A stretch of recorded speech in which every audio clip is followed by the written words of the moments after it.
welcome to Nug Talk. Hello, everyone, and welcome to another weekly episode of Nug Talk, a weekly podcast where we talk about everything going on in the NBA, and more importantly, everything going on with your Denver Nuggets. I am your host, Loki. I'm back again with my co-host, Phil. Phil, what's up? What's up? How we doing? How's it going? We're both getting ready for vacations. Getting ready for vacations. Time to not worry about the jobs. We don't have to worry about work. This isn't our real job. I'm tired. One day, hopefully, this will be our real jobs. Yeah. But right now, it's more of a hobby, and I'm okay with that. But yeah, so NBA news. Nothing really went on. It's a slow time of the year. It's really hard to find stuff to talk about. We're in the dark period of the NBA.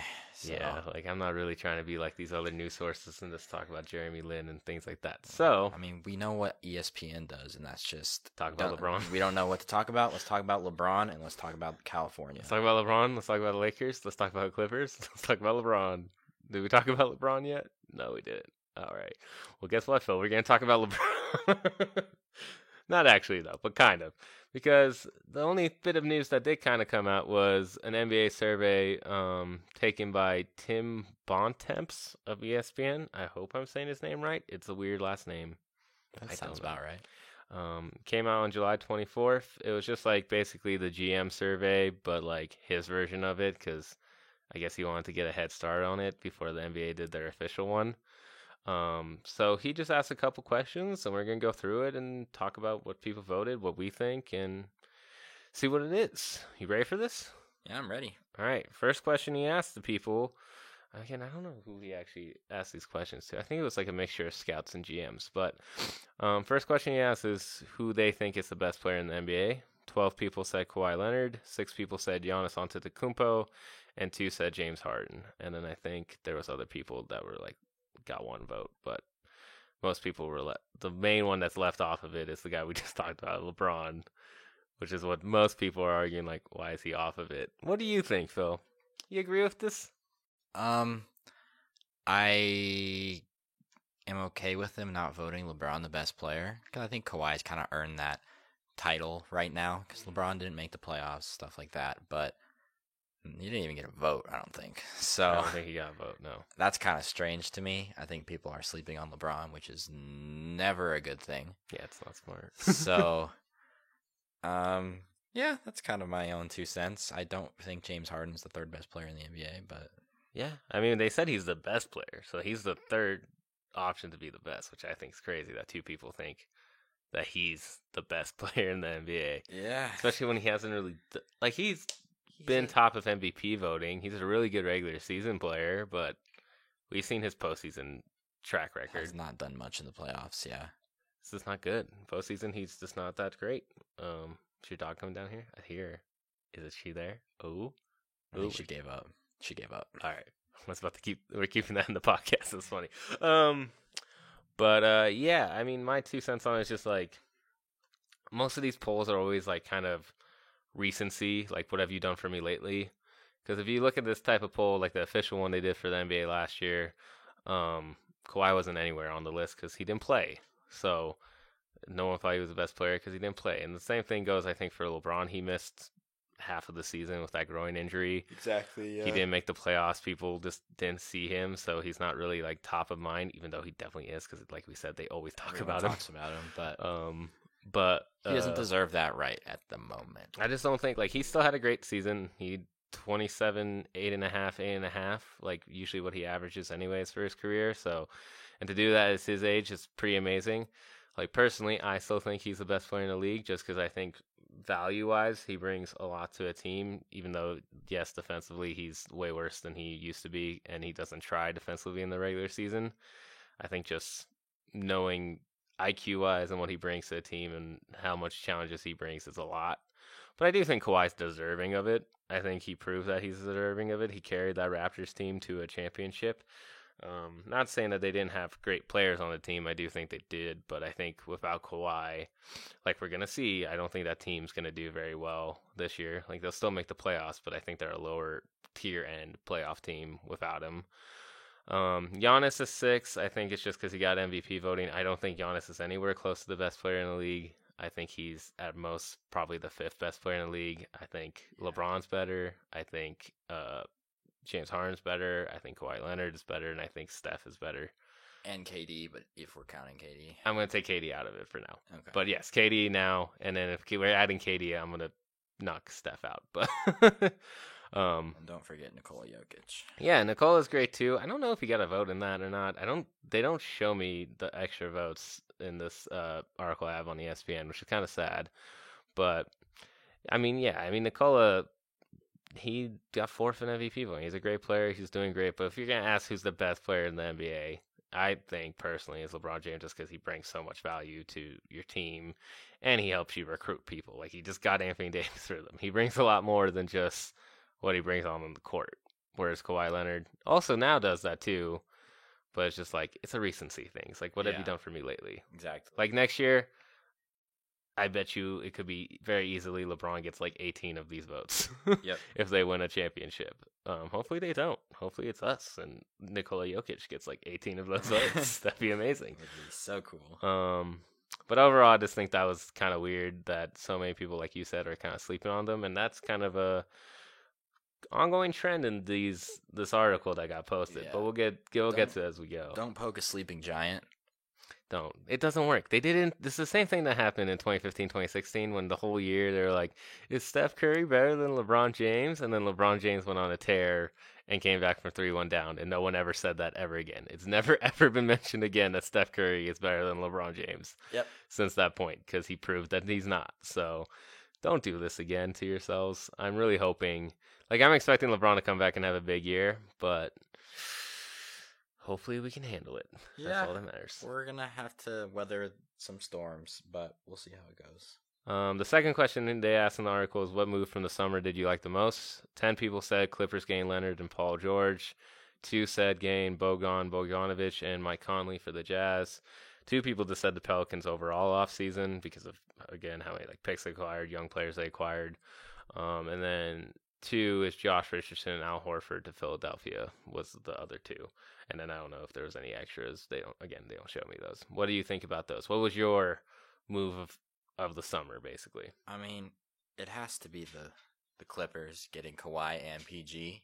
Kind of surprised they didn't have the Lakers stuff on there. I told you, they're really not in this at all. Wow, interesting. But like, I just think that move. I know obviously the Thunder are gonna suck, but like, Thunder, if you're trying to rebuild, the Thunder did a good job. Yeah, I was gonna say my thing is I think the Thunder should have got way more votes. They did an amazing job. They got like 10 picks They this have so offseason. many picks, and they have Chris Paul, which could get them maybe even more picks, or maybe cost them a pick. But I think overall, like, you just took all of the Clippers' future. You just took all of Houston's future for the most part. You have all your draft picks still, and you have even one of our draft picks. So I think that's just even more impressive than what the Pelicans did. I think the Pelicans did an impressive thing, but I think where the difference goes is in a lot of like kind of clout because they got Zion. Exactly. So it's a lot about the name more than yeah, the picks and the accumulation things. But I mean, I also agree with you. I think the best move, obviously, is Clippers gain Paul George and Kawhi Leonard because that makes them title favorites. Like, they're definitely, in my eyes, title favorites. I think in most people's eyes, title favorites. Are they title favorites in your eyes, or are you thinking Lakers? No, I'm thinking Clippers. It's got to be Clippers, I feel like, yeah. They're stacked, and Montrezl Harrell's pretty underrated. But they did say Jazz game Bojan and Mike Conley, which I know initially scared you. Again, the more and more I think about it, I'm not that scared of it. Like, I'm worried about it. I'm still kind of scared. They got way better. Just not that scared of it. Like, they're going to be good defensively and things like that, but I feel like it's just scary because they already were a bad matchup for us, and now I feel like it just got even tougher. It will be tougher. A lot of it depends on Nikola and Jamal's improvement. A lot of it, and also the MPJ wild card that we will always be a wild card until we finally figure out what it is. It's going to be a wild card till like September. So hopefully we figure out what that is. But I think Bojan helps, but even when he was with the Pacers, he had a lot of he got really hot and he got really cold, and I think that could still be in play. And also, he's going to have a lesser role in that offense anyways, because now he's behind more people than just Victor Oladipo and Miles Turner. And Miles Turner wasn't even really that big a part of their offense, to be honest. He's more defensive minded at this point, still in his early career.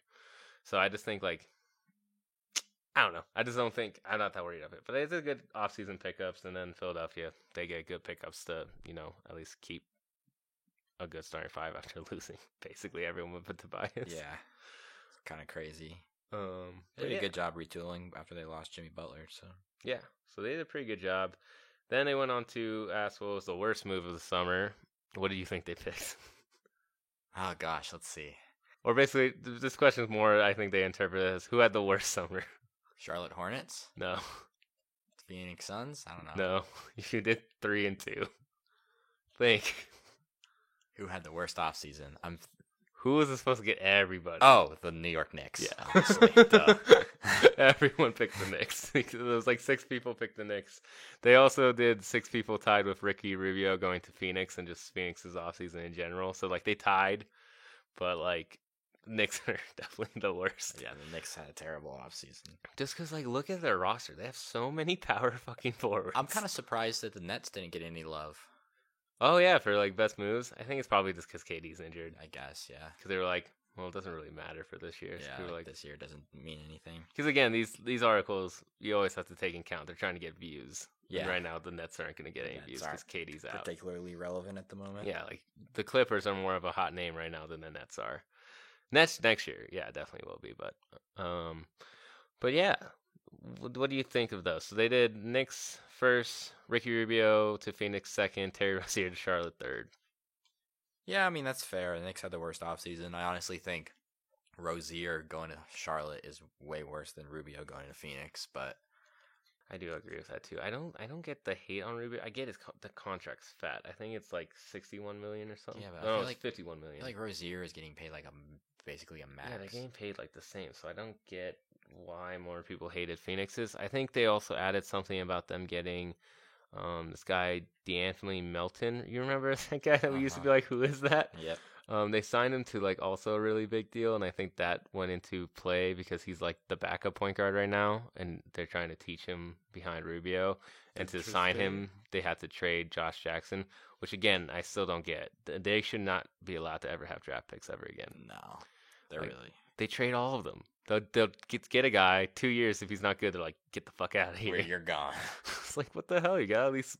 If we did that, we would have lost so many of our players. Yeah, we would have. We would have got rid of Jamal. We would have got rid of Gary. We would have got rid of. Well, we did get rid of Emmanuel. We would have got rid of Malik. It's like, well, you can't do that. You gotta let these guys grow. It's just frustrating. And then obviously, we've gone over it multiple times on this podcast, but the Hornets. God, Michael Jordan's just ruining your team, and I'm so sorry. Yeah, y'all should just get him to sell the team somehow. Oh, this one actually gave me other receiving votes. Wizards giving up Thomas Stradavanski was one. I don't get why that's Satoransky. Satoransky. I think that's actually how you say it. Sacramento's offseason was one, which I don't really feel like they had that bad of an offseason. Because they paid Harrison Barnes, I feel like. Yeah, they beat Harrison Barnes, but I feel like that's not a bad. Like, he meshes well with those guys. I don't know. It's fine for now. I don't know what they expected, some of these guys. They just really lost Will the Thrill. I mean, not Will the Thrill. Trill, Willie Cauley-Stein. Willie Cauley-Stein? Where They did he go? both have he's all a this- warrior. He's a isn't he? warrior, yeah. Damn. Which is a good pickup, actually, for them that no one talks about. But, Yeah. and then one person said Jimmy Butler to Miami, and the other one said Russell Westbrook to Houston. Which I feel like it's more just, like, personal biases on those people, but then again, a lot of people don't think Russell Westbrook to Houston's going to be good. We are hopefully one of those. Yeah, I'm skeptical, but it will probably end up being at least decent. Probably fine. And then Jimmy Butler going to Miami just made no sense. So, most surprising move, people said Al Horford to Philadelphia, D'Angelo Russell to Golden State, and then JJ Redick to New Orleans. D'Angelo Russell is the one that surprised me the most. That was shocking as hell. I still don't get it. It doesn't make sense to me. I don't get it either. I feel like it's just a buffer until Clay gets back. Because I heard it's like they're expecting Clay to be back this season. So that means they're not going to rest him, it seems like. So, like, what is that lineup going to be? I guess you play Clay at the 3. But that's just so weird. You're so small. They already had so many issues with rebounding. It may work. Probably won't. Well, I don't know. I guess we'll find out. We'll find out if Steve Kerr is actually a good coach. I just think it's so strange. But I mean, who knows? Maybe it works. And then again, I don't buy the report that they said they're not looking into trading him. I could totally see them trade him at some point. Yeah, exactly. Like I feel like that's a total lie of a thing. I am shocked that no one put Paul George to the Clippers. I feel like that was a very shocking move. Yeah, like no one saw that coming. I think everybody thought the Thunder were going to run it back again. Yeah, like no one expected that to be what they were gonna do. So I don't necessarily understand why that's not on there because it definitely has happened by the time they took the survey. So like, Yeah, like I just remember I was in Ohio and I woke up at like 5 in the morning for like to, I don't know, probably go to the bathroom or something, and I looked at my phone. It's like Paul George to the Clippers, and I was like, do you have a bad bladder or something, dude? Why are you getting up at 5 to go pee? I don't know. Are you old? You gotta go and you gotta go, man. Are you old, man? You should be able to handle this. Come on, Phil. Fix your bladder issues. Go see a doctor. Moving on from my bladder issues. I don't know. We could probably talk about it a little bit more, but whatever. Sure, Phil. Ignore the issues. Next question they did are, why are teams moving first round picks more than before? And this is just like a mixture of the draft was very pick moving heavy, and then free agency turned into very pick moving heavy because of the Russell thing, the Pelicans trading Anthony Davis. Like a lot of people move picks, we moved picks. And the reasons they said was 9 people voted it was because teams want to prioritize winning, right? Like right now.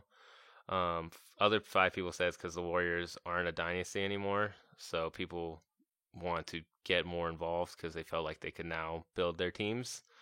And then 3 was rookie scale salary changes, which I don't buy. Like no matter what the rookies get paid, I don't feel like that's going to change draft picks. But what do you think of that? Why do you think so many people were getting rid of draft picks?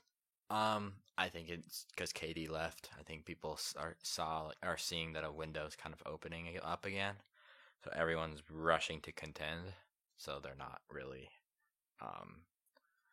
Like too worried about too it. worried about their first round picks. And I feel like a lot of the teams that traded away their picks are teams that think that they're going to be good. So the first round picks aren't that valuable if you're going to be in the 20s. Yeah, and I think like a lot of it too was most of the teams that got rid of their first round picks were the teams who could get top tier talent. So like they were kind of forced to. Like Anthony Davis, like the Lakers had to give up so much to get him. Like they had no choice. Clippers, same thing with Paul George. Like if like Kawhi even said, like if they don't get Paul George, he was gonna go to the Lakers. He said that in like many interviews after his press conference and stuff. So it was like they were kind of forced to get rid of like 6 of their picks. They had no choice had to because give up otherwise they're gonna be everything. shit. And then the Thunder was just they're in a rebuild mode, and it just happened because once you lose Paul George, Russ Westbrook doesn't want to stay, so you're gonna try to get picks. Like I think it was just more shape of the culture, more based off of yes, in part KD leaving the Warriors, but also once Anthony Davis went to the Lakers, people were like, we can't just all be in this uh like stranglehold again where a California team is ruling the NBA and it's just like one team versus all basically again. So I think people just kind of wanted to make sure they were at least had a chance. Like we did. We got rid of the Exactly. pick. We wanted to make sure we at least had a chance, and we did a good move. We got Jeremy Grant. It was a great move. Like they I gave us think. an A for it on Blue Sheet Report, which is nice. I appreciate that because they basically said it was good to get like we didn't have much room to move anything, so to get what we got was exceeding expectations, if anything, because they didn't expect us to get anything. I didn't expect us to get anything once everyone was leaving, so pretty good. They also said other receiving votes was teams getting away with it, which I don't know what the fuck that means. What do you think that means? Teams getting away with it. I have no idea. Like, what does that mean? What are the What's the list? It just says teams getting away with it. That's like the one guy voted. I don't know. And then the other one says draft being random chance, which I'm assuming like someone just wanted like to get a guy who they thought was gonna be really good. That's what he's saying. Or is it like the lottery? I think maybe. I don't know. That one's dumb. And then the other one is big market teams doing it, which is just like what the fuck, man. Like that's just the same thing as saying like prioritizing winning. Like why did you have to say it like that? Oh no, some of these people are weird. Whoever voted. Yeah, for real. 6-1, and this one's interesting, and I like this one, and I kind of agree with it for the most part. They said who will be conference champions, and then who will be the NBA champions For the East, 12 people voted for the Bucks and 8 people voted for the Sixers. What you saying for that? So basically, most people assume Bucks. Yeah, It's just those two. it's just those two, and I think the Bucks. I would say the Bucks right now, but I would say the Sixers. really, I think the Sixers just because, not because of the stupid Ben Simmons videotapes. We've been over this. I don't buy into those. I don't care if he's taking jump shots on fucking Devin Booker. Everyone can take jump shots on Devin Booker. He's a notorious bad defender. through that. I care more just because I think starting lineup way better than Bucks starting lineup. That's true.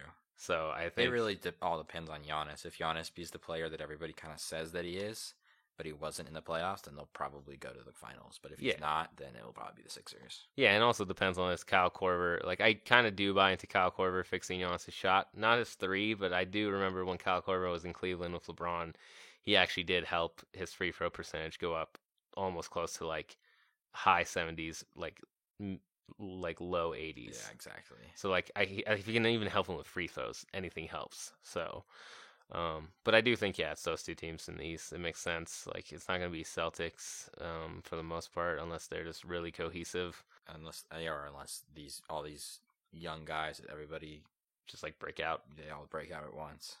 And it won't be the Raptors anymore. It won't be the Pacers because Pacers don't have that much talent. So Who knows when Oladipo's even gonna get back? So. true. I don't actually know when he's coming back, but he's gonna come back at some point during the season. But yeah, so just those two teams. I agree with that for the most part. I don't agree with who they mostly think will go to the finals. Like I said, I think it'll be Sixers, but we'll see. West, they did 16 votes, LA Clippers.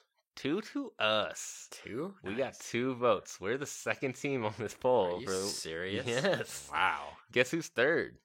The Jazz? Yeah. They got 1, and guess who's fourth?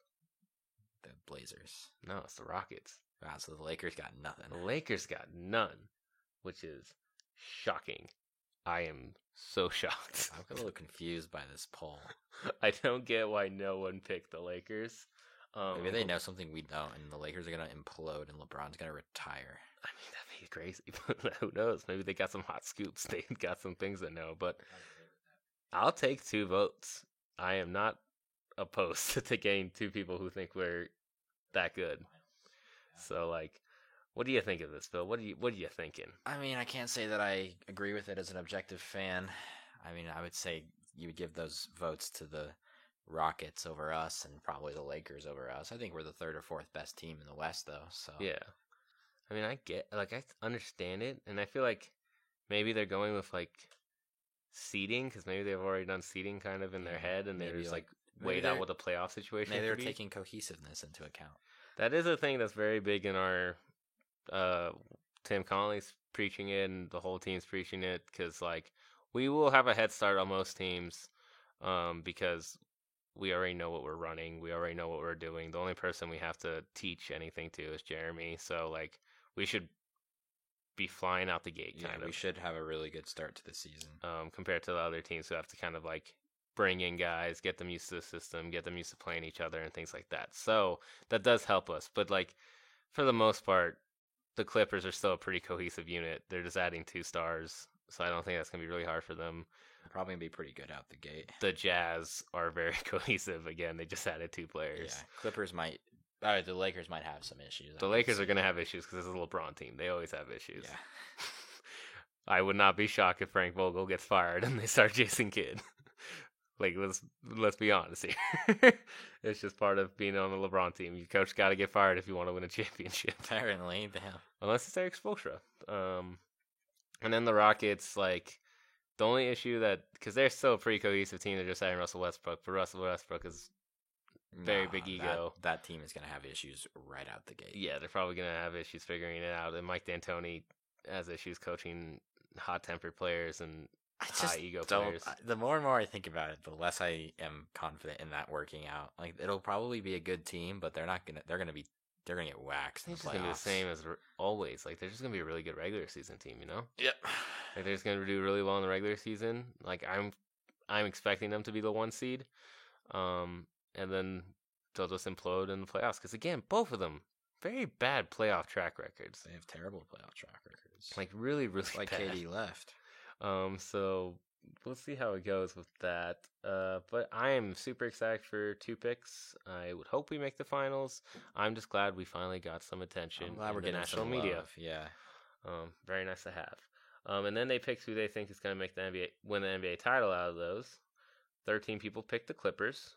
2 people picked the Bucks. 2 people picked the 76ers. 1 person picked the Jazz. 1 person picked us. And 1 person picked the Rockets. That's cool. This is what's making me think that the person who picked us is just works for us. In It's possible that we have a somewhere Denver where- guy voting. Yeah. like, I really don't think we'll win the NBA Finals. I would lose my shit. Insane if we did, but you never know. I don't think many people picked the Raptors to win last year either. So. Yeah, no one picked them, but like, I mean, I agree with like the majority pick. The majority pick people picked the Clippers, which I agree with. I think the Clippers are the favorites and rightfully so. And then the Bucks and the 76ers were basically tied, so it's just really if an East team wins, it's one of those 2, which I agree with those. I think that's fair for the most part. And then Utah and us and the Rockets, I think that's interesting for sure. I mean, I think we're in the same echelon as these teams. I'm glad people are noticing them. So, I mean, what you thinking with it? Do you think we win the NBA title? I really hope so. Maybe they're just really into MPJ. Maybe that's it. Maybe people are just really bought into him. I hope so. I hope people know there's something that the fans don't know.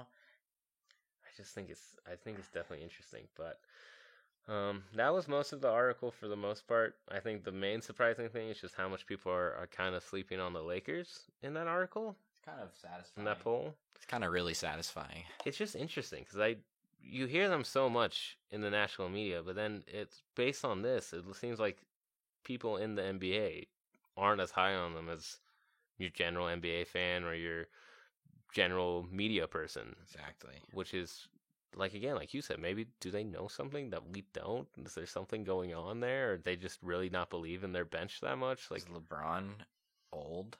maybe should he stop going on the court of his kids' games? Yeah. Yeah, he really should stop doing that. It's really annoying. Give him a tech. Like, what are they Yeah. doing? They should. It'd be so funny. Like, you're in AAU. Stop it. Going back to the Nuggets getting these votes things, I do have some sort of. I mean, this is just what I would think.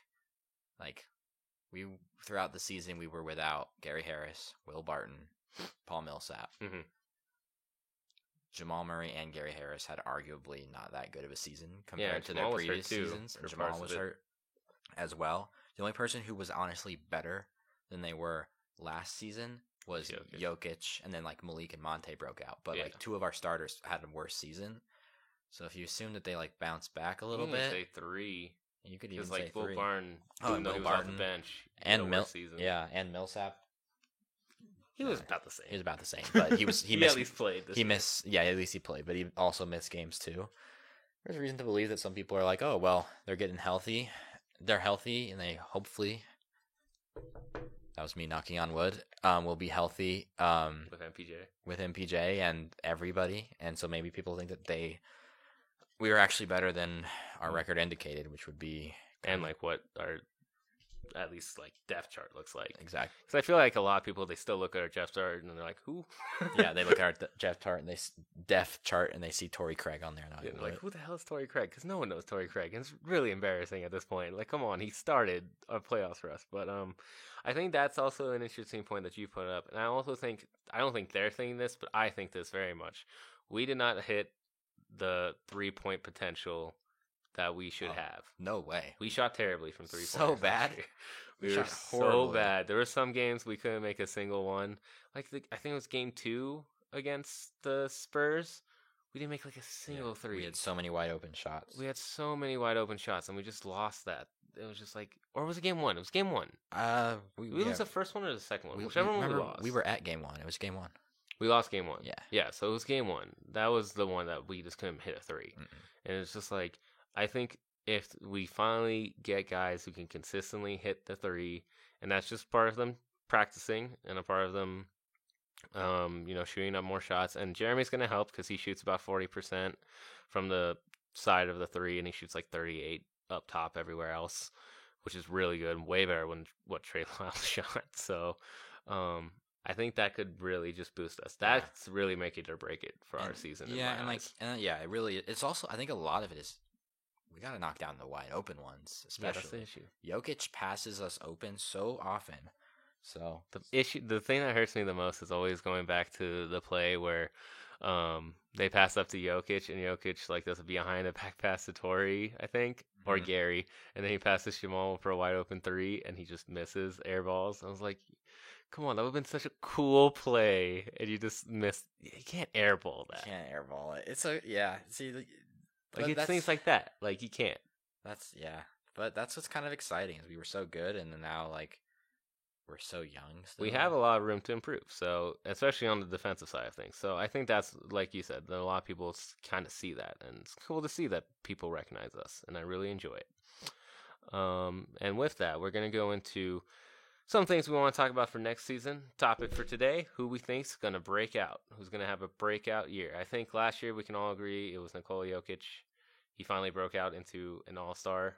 which was very awesome to see because a lot of people slept on him. Because the jump from the year he had before to that year was insane. Like it's a very, very, very big Yeah, jump. if you think about 2 years ago, he was like a starter. That was all he really was. Like he just beat out like Yusuf a couple of years ago for a starting position, and people were questioning it. So I think it's very cool that he had that breakout year. He finally cracked the All-Star team. He got first team All-NBA, even though no one cares. Like we talked about, it's important. People care about it. The reason why they do it.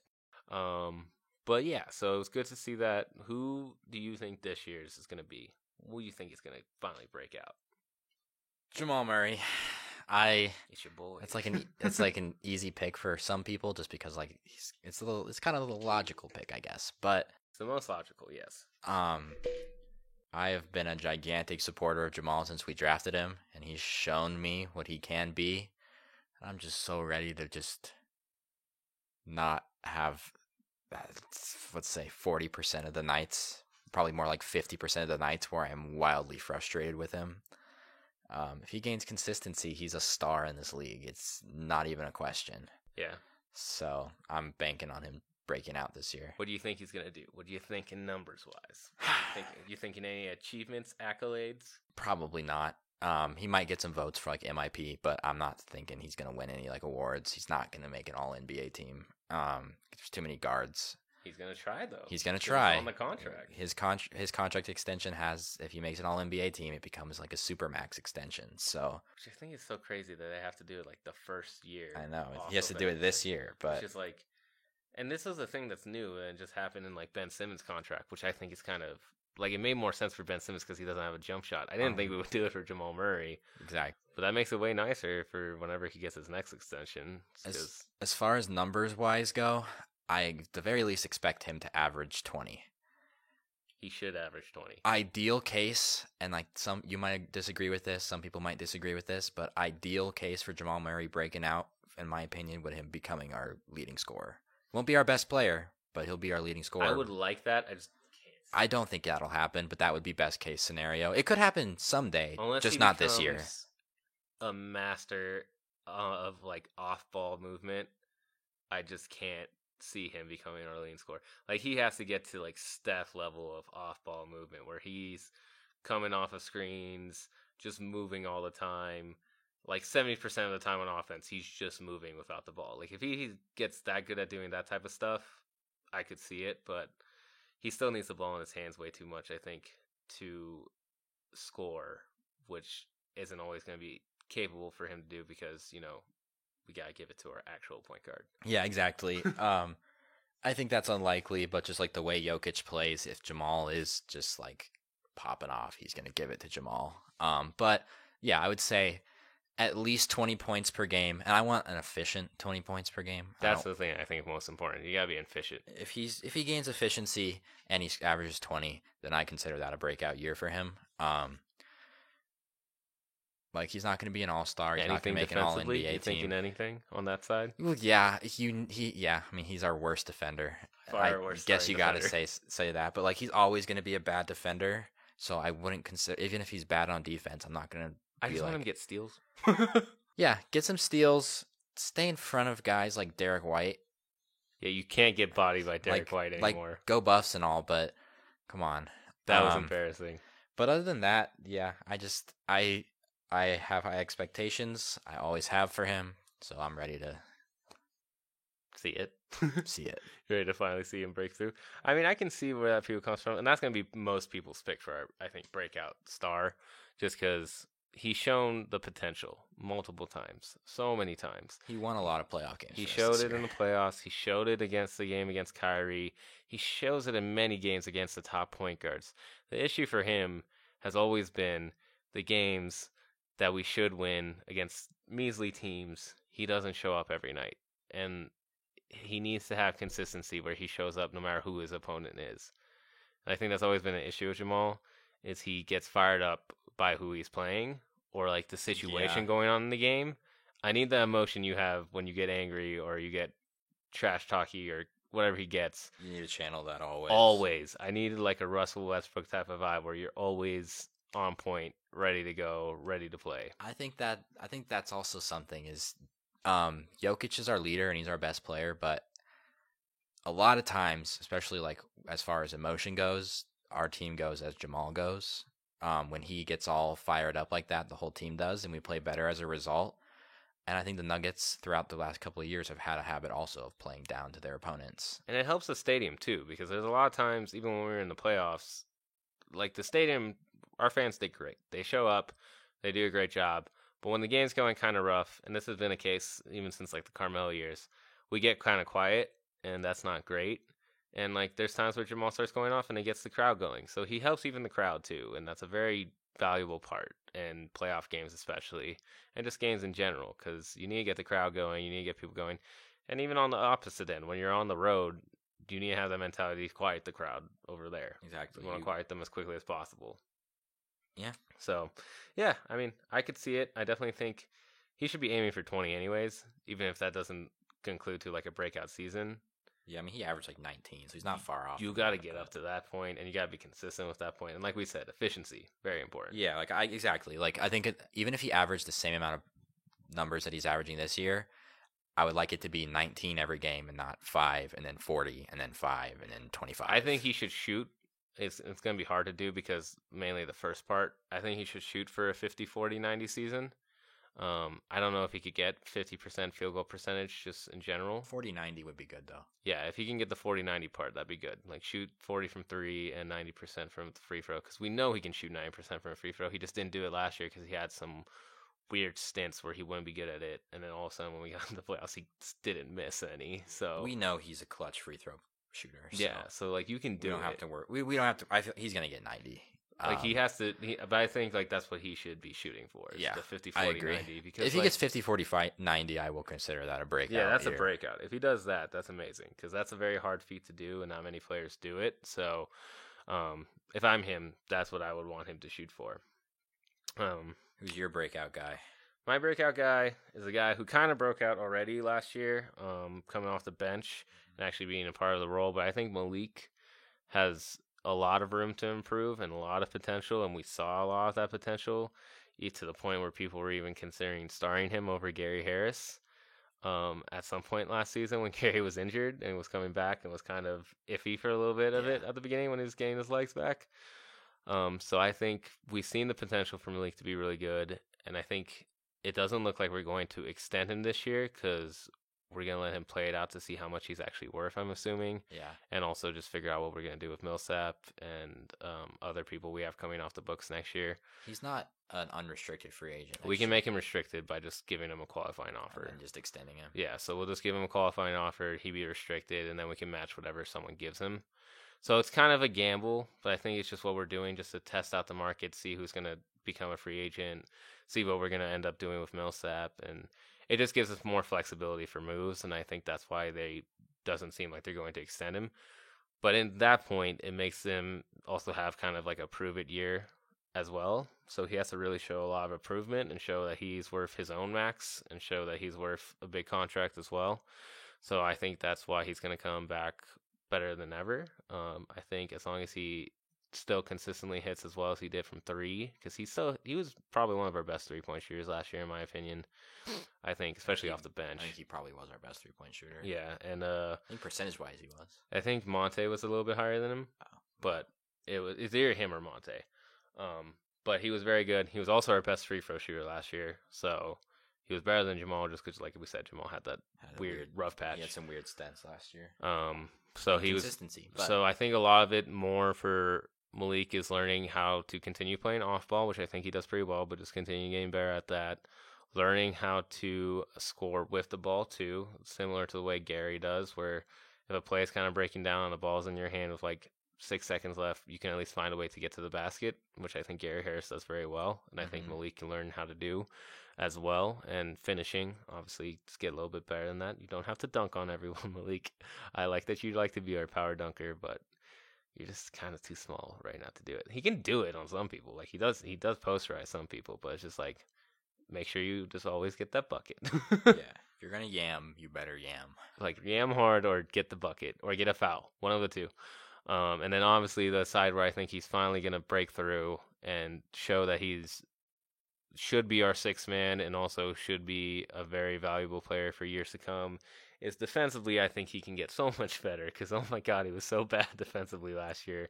To the point where I'm like, why are we playing this guy? Why are we even considering playing this guy with Isaiah Thomas? Yeah. This doesn't make any sense. That's why we lost so many games when Isaiah came back, because those two were on the court together, and they were both so bad at defense. Malik did show a little bit of improvement in the playoffs, but then again, I think most of that was just because in the playoffs, you do so much film, and you watch so many of the plays of the other team. Like, you're doing that every day, so you basically know their whole playbook by, like, game 2 or 3. Yeah. Like, so he obviously knows what to do, what not to do in the situation. And I think that's why he got better at the defense as the series went on in each series. But now he's going to have to do that consistently on every night basis. I'm not saying he needs to learn everybody's plays, but I'm just saying get a higher defensive IQ when it comes to screens. Know when to go over, know when to push through, know when to hedge, know when to go under.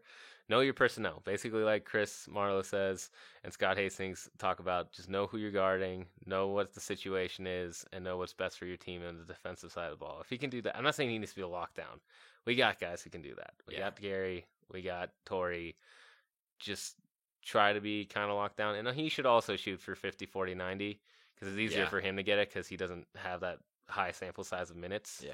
So he just has to be efficient in his minutes. And I think he was actually not that far off, to be honest, last year. He was just off the field goal percentage, I think, and a little bit from the 3, but he was there for the free throws, I'm pretty sure. Yeah, he was mostly consistent all season. So. Yeah, so I think this, like, him coming back, trying to have a really big season, I really do think he'll break out. Because we saw even in that Houston game that we won last year, he went off. He showed something that we've never kind of seen before, and people were like, who's Malik Beasley? Like, people were like, we should figure out about this kid. Like, I'm not even joking. Like, people made articles that he should have started over Gary Harris once Gary came back, which I don't agree with, and I still don't agree with. But if he breaks out, damn, sure, I don't care. Yeah, I mean, if he breaks out a lot. So what are you thinking numbers-wise for Malik? I'm thinking numbers-wise, he at least gets up to around 13, 14 points a game, gets a couple assists.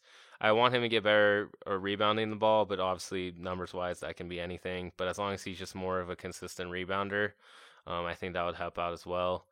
And then I want him to turn into our sixth man. I want as many situations as possible to where we have to force Will Barton out. Yeah. Not because I just hate Will Barton, but I just think he is the odd man out. We have so many forwards. We need Will Barton to be the odd man out to actually, like, progress as a team. If you're a Nuggets fan, I feel like you want to have Will Barton out. And I know there's people who are Nuggets fans who actually like Will Barton, and that's fine. And he's a great guy, and he does provide stuff way better than Wilson Chandler did. But I just think, like, for the future, you want FPJ to start, and you want Malik to be the sixth man. Yep. Like, it just has to. And you want Torrey Craig to be just there for defense. Just there for defense, because he doesn't care if he starts or not, because he's Torrey Craig. He came from the G League. He just doesn't want to go back. But, like, yeah, I think Malik has just, like, a lot of room to grow. And I think it would be good just to, because him and Jamal are so close, I think they'll push each other, too, throughout the season. And I think having more rotations where them two play together, because Malik earns more minutes, would be better anyways.